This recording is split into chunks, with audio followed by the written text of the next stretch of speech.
Hello दोस्तों, ये Hindi pedagogy का 7वां क्लास है।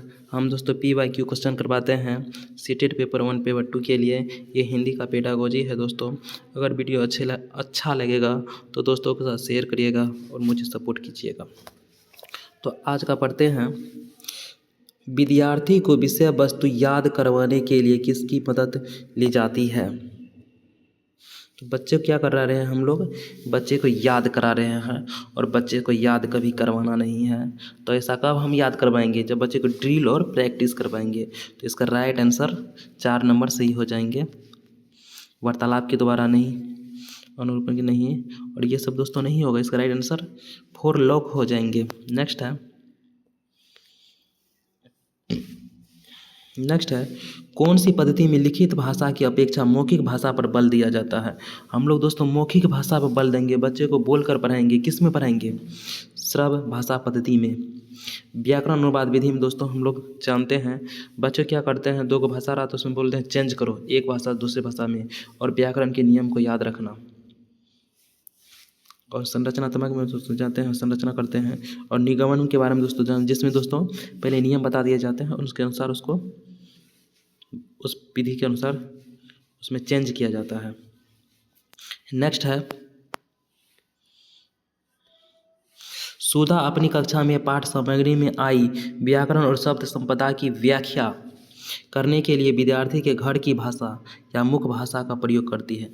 घर के भाषा मुख्य भाषा का प्रयोग करना का अर्थ होता है मातृभाषा का प्रयोग करना, माता पिता के भाषा का प्रयोग करना। बाद में वह उन्हें उसके अनुवाद करने में मदद करती है। इस बात को याद रखिएगा। और सुधा अपने विद्यार्थियों को अंग्रेजी सीखने में किस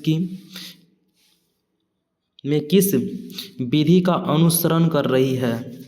तो दोस्तों ये अनुवाद कर रहे हैं ना, तो व्याकरण अनुवाद विधि। प्रत्यक्ष विधि में मातृभाषा का कोई स्थान नहीं होता है। मातृभाषा का उपयोग किए बिना दूसरे भाषा को जब सीखते हैं तो उसको प्रत्यक्ष विधि कहते हैं। संप्रेषण विधि निम्नात्मक में होता है कि बातचीत करके भाषा सिखाया जाता है। और संरचनात्मक विधि में नेक्स्ट है इसका राइट आंसर 6 7 लॉक हो जाएंगे। नेक्स्ट है प्रतिस्थापन सूची किसके शिक्षण में इस्तेमाल की जाती है? दोस्तों जब पेडागोजी जब हम लोग हल करेंगे दोस्तों, जहाँ शब्द अर्थ आ जाएंगे, शब्दों का अर्थ पर बच्चे ध्यान देते हैं, तो उसका राइट आंसर C नंबर सही हो जाएंगे। नेक्स्ट है जोसेफ प्रथम पीढ़ी के विद्यार्थियों अर्थात जो पहली बार अंग्रेजी पढ़ा रहे हैं, पहली बार जो अंग्रेजी पढ़ रहे हैं होना चाहिए, पढ़ रहे हैं को अंग्रेजी पढ़ाते समय द्विभाषिक शब्द सूची का प्रयोग करता है। एक तरफ हिंदी का मान लीजिएगा, एक तरफ हिंदी शब्द का प्रयोग करते हैं। तो यह विधि किसका कहलाएंगे? तो व्याकरण अनुवाद विधि। द्विभाषिक शब्द सूची का प्रयोग करते हैं तो समझ व्याकरण अनुवाद विधि। मौन विधि में टीचर चुप रहते हैं, बच्चे से पूछे जाते हैं, बच्चे बोलते हैं। समग्र भाषा पागम ये सब नहीं है।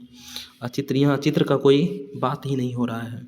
तो दोस्तों 4 ऑप्शन को समझ करके टिक करिएगा। इसका राइट आंसर 2 नंबर सही हो जाएंगे। नेक्स्ट है रोमी कक्षा 3 को पढ़ाती है। पाठ्य पुस्तक में दिए गए नाटक के शिक्षण के समय रोमी को किस विधि का इस्तेमाल करना चाहिए जिससे कि उसके विद्यार्थी नाटक का आनंद ले सके? दोस्तों जब रोल प्ले आ जाता है ना ऑप्शन में, उससे सटीक उत्तर कोई हो ही नहीं सकता है। भूमिका निर्वाह, इसका राइट आंसर 2 के साथ लोग हो जाएंगे। भूमिका निर्वाह से अच्छा कोई ऑप्शन आ ही नहीं सकता है सीटेट में। जहाँ भी रोल प्ले आएगा उसको आप टिक कर दीजिएगा, उसके बाद हम देख लेंगे सही होता है या गलत होता है। नेक्स्ट है लक्ष्य भाषा सीखने में जो भाषा हम सीखना चाहते हैं कोई दूसरा भाषा, शिक्षार्थी की मातृभाषा के हस्तक्षेप की अनुमति न देने वाली पद्धति शिक्षण पद्धति को डैश कहा जाता है, तो प्रत्यक्ष विधि कहते हैं। हम लोग इससे बहुत बार पहले पढ़ चुके हैं कि जब हम लोग मातृभाषा का प्रयोग किए बिना दूसरा भाषा को हम लोग सीख लेते हैं उसको क्या कहते हैं? प्रत्यक्ष विधि कहते हैं। और व्याकरण अनुवाद विधि में जब हम लोग एक भाषा को दूसरे भाषा में चेंज करते हैं, ट्रांसलेट करते हैं, उसको व्याकरण अनुवाद विधि कहते हैं। नेक्स्ट है द्विभाषिक पद्धति। दोस्तों इसका राइट आंसर 1 नंबर के साथ लॉक हो जाएंगे। नेक्स्ट है सभी बच्चे उन गतिविधि द्वारा अभिप्रेरित होते हैं जो जिनकी योजना व्यक्ति द्वारा बनाई जाती है, गलत। जिनकी योजना बच्चों द्वारा बनाई जाती है, ये भी गलत। जो शिक्षकों के लिए अर्थपूर्ण होती है, ये भी गलत। जो बच्चों के लिए अर्थपूर्ण होती है, जो बच्चों के लिए अर्थपूर्ण होती है, ये सबसे बेस्ट ऑप्शन है। ऑप्शन ये चारों सही है। ये चारों में जो बेस्ट है, सबसे अच्छा ऑप्शन है, वही सीटेट सही मानता है। इसका 3 नंबर सभी से बेस्ट है। सबसे बड़ा सबसे सटीक उत्तर सी नंबर है। इसका आंसर सी के साथ लॉक हो जाएंगे। नेक्स्ट है सुनने की कुशलता में एक महत्वपूर्ण उद्देश्य है। सुनने की कुशल, जब बच्चे आनंद के साथ सुनेंगे और रुचि के साथ सुनेंगे, उससे बड़ा सीटेट में कोई ऑप्शन ही नहीं होता है। सुनने और दोहराना गलत। सुनना और दोहराना ये गलत है। कविता सुनना ये भी गलत है। कहानी सुनाना ये भी गलत। सुनने की रुचि और धैर्य ये होना इम्पोर्टेंट है। तो इसका राइट आंसर सी के साथ लॉक हो जाएंगे। नेक्स्ट है भारतीय संविधान में हिंदी भाषा को क्या दर्जा दिया गया है। ये राजभाषा है, कार्यालयी भाषा है। आप देश के विभिन्न कोनों में इसका उपयोग कर सकते हैं, लेकिन ये राष्ट्रीय भाषा नहीं है हिंदी। दोस्तों अगर वीडियो पसंद आता है तो लाइक करें, शेयर करें, सपोर्ट करें। दोस्तों आप सभी वीडियो को देखिए, उसके बाद आपको समझ में आएंगे। दोस्तों वीडियो हो गया ख़त्म।